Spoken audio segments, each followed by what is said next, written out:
kamarádka, jmenuje se Maruška. V zimě bude muset jít prý někam pro jahody, říkala, viď? Chudinka. Chudinka. Když bude zima. Hele, poslouchej, kamaráde. Jak se jmenuješ? Maruška, ne?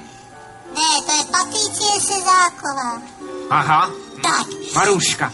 Poslouchej, kamaráde. Tak. Kolik ti je let? Mně 7. Vypadáš na to, já jsem si to myslel. Ale 14. Kolik ti je let? Jí je 6.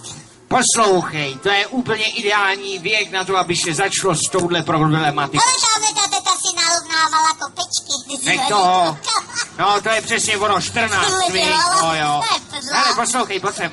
Teď si budeš všímat mě, a ne paní s kopečkama. Poslouchej. Jo. Na prázdninách jsi byl.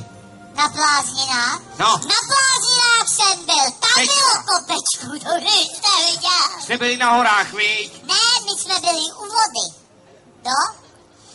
Babička říkala, že si taky koupí nějakej push-up.